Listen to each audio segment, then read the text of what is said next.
I think what's important to understand is that when I'm talking about influence, I'm not ignoring leadership, strategy, culture, diversity.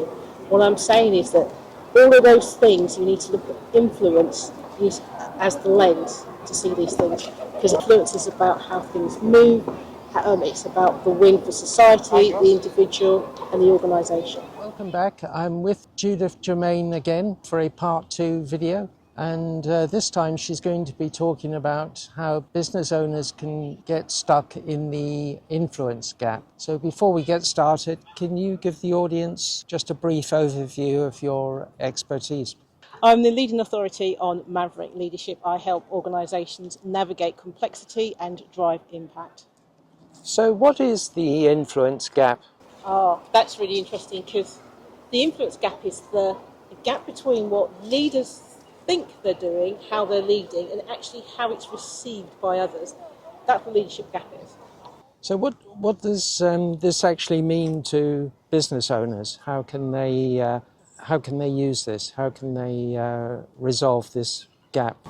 This is really important because, especially with business owners, is that they can be very visionary. They can build a business around their personality and their charisma. And what will happen is they believe that people understand what they're doing, where they're going, and what they mean. And in reality, the individuals that they have in the organisations do not see that business as a start-up or as an ego-driven business, and they want to be treated in a certain way and they want to be developed in a certain way.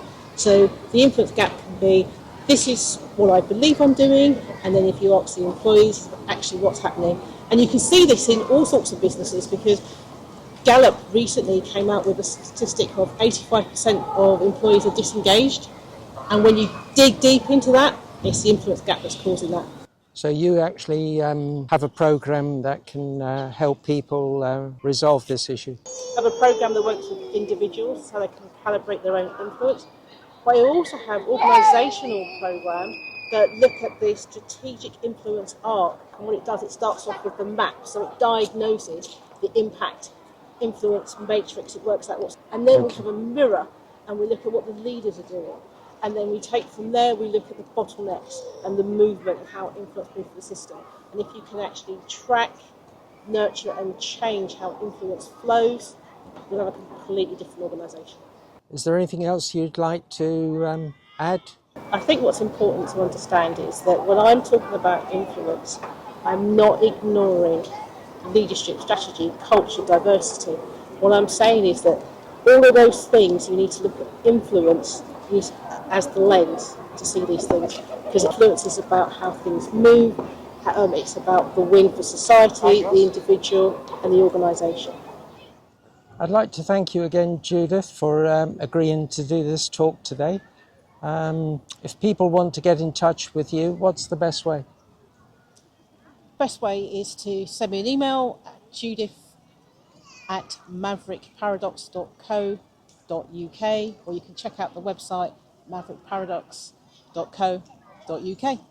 Okay, and if anyone has any questions for Judith, then please post them in the comments below, and please like, share and subscribe. See you next time.